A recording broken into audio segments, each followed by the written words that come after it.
Becoming famous usually takes many years of sacrifice and hard work. Everyone dreams of the results of fame, and about 30 years ago you would only ever achieve fame from thousands of hours of pure hard work in industries like music and television. However, with the rise of social media in recent years, there have been people who have literally had their lives completely changed overnight from a video that took less than a minute to make. The three people I'll be covering in this video are so different, but they all have one thing in common. They all became famous by accident, or I guess you could say that they were simply in the right place at the right time. Hailey Welch was out with her friends one night and she was approached by street interviewer Tim and DTV to answer a few questions. And this clip I'm just about to show you is why Hailey will never have to work a single day of her life again. What's one move in bed that makes a man go crazy every time?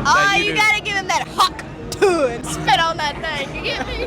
After this, Miss Tour sold thousands of dollars of merch, made special appearances at hundreds of events, and I think most notably started the Talk Tour podcast a full 71 days after her meme went viral. And yes, it is as soulless and uneventful as you could possibly imagine. You do it. No, you do it.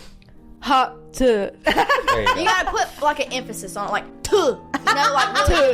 Yeah. Say it. All right, all together. Hot to. Hot to. Hot to. You can kind of see why Hailey has tried to milk her fame to earn herself as much money as possible, but the issue with all of this is that no one will ever take her seriously because her whole fame revolves around a two-word sex joke. And you are clearly able to see this with how everyone on TikTok reacted to the Talk Tour podcast. I've got no doubts that Hailey is probably a really nice girl, but after the first week of the Talk Tour meme, everyone got tired of her so quickly. And the Talk Tour podcast is probably the most bland and dull thing I've ever seen in my life. All they've talked about in the first 2 episodes is unsurprisingly everything about what happened before and after Talk Tour, the only thing that they can talk about. And unfortunately for Hailey, I can't really see her Talk Tour career lasting much longer. However, as I'm editing this video, Miss Tour has just been given a deal to start streaming on Kick, so who knows how much longer this will last. One day, Cenat was streaming in Japan, and outside a 7-Eleven, he coincidentally bumped into one of his fans, and that fan was called Ray. From the moment that Cenat and Ray met each other outside of that 7-Eleven, they had a special connection with each other, and in an instant, Ray went from being a Cenat fan to not only having his whole life change overnight, but also becoming one of Kai's closest friends. Everyone online absolutely loved Ray, so Kai decided to fly Ray out to the USA to do some streams together and also make a short film called Global Pursuit, which was inspired by the Rush Hour series. We would literally be here all day if I were to list all the things that Kai has done with Ray since then, but here are the most notable things. Cenat took Ray to the Streamer of the Year awards and brought him on stage when he won. Ray moved into the $30 million A&P penthouse. Kai brought Ray to Northwest's birthday party, and Kim Kardashian wanted him to take a photo with her, and Ray has done at least 50 streams with Cenat since they first met in Japan. Ray has now got millions of followers across his socials, and he still interacts frequently with the person who changed his life, Cenat. Unlike how Miss Tour became famous from a 2-word sex joke, Ray became famous for his charisma and his funny personality, which is why the whole internet loves him, and it's also why he's much more likely to stay relevant for many years to come. It's just so insane to me that if Ray wasn't at that 7-Eleven in Japan at the exact second that Kai was there, none of this would have happened. In 2018, a 11-year-old Mason Ramsey started to randomly sing in his local Walmart one day, as you do, and it just so happened that someone was filming him, posted it on social media, and of course it went completely viral with hundreds of millions of people around the world watching a random kid yodeling in the kitchen appliance aisle at a Walmart. As a result of Mason's fame, he was able to go on The Ellen Show, perform at multiple music festivals, and a few months after the Walmart video was posted, Mason signed a record deal with Atlantic Records. We'd again literally be here all day if I were to say everything that Mason did in the first few years of his newfound fame, but here are just a few. So he did a Burger King commercial, performed at the Grammys with Lil Nas X, and just recently he performed a song with Lana Del Rey. The thing with Mason Ramsey is that he has a clear talent and passion for singing, so it was basically inevitable that he wasn't just going to have 2 seconds of fame. Today he is unsurprisingly a very successful musician with multiple hit songs, and he's also toured many times around the United States.